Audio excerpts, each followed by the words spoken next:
Dubai, which is the United Emirates, were once fishermen and a local place colonized by the British almost 150 years. A desert, a place that looks nothing. They created the future they wanted to see. 54 years of independence. You can't compare it with Nigeria's 64 years of independence. They don't pray like us, but yet pastors, bishops, prophets will go there for holiday because they wanted a place they saw. Hear me.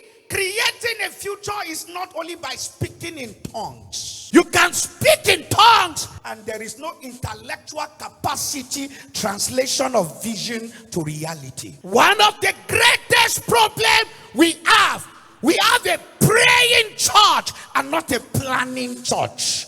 So the church prays and don't plan. And yet Jesus said, watch and pray. The watch there is that you must have a vision and pray for the vision that you have. So the church is praying, and yet our prayer has turned to playing because there is no plan.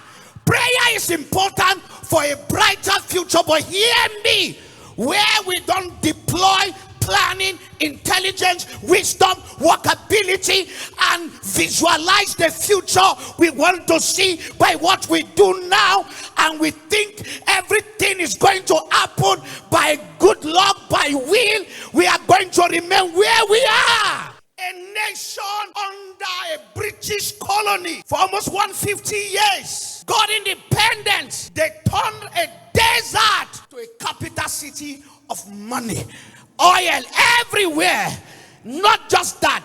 You can have the oil, have the money, and yet future are not created. What do we see in Africa? We see leaders amassing money.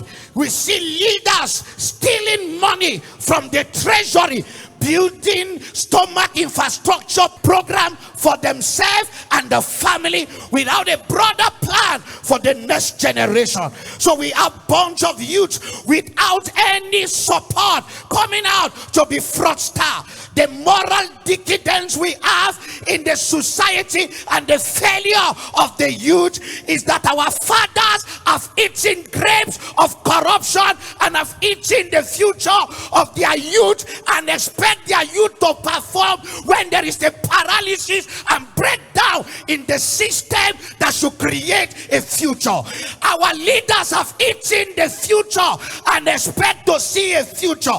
We are now in retrogression rather than progression. A generation moving backward and thinking they are progressing.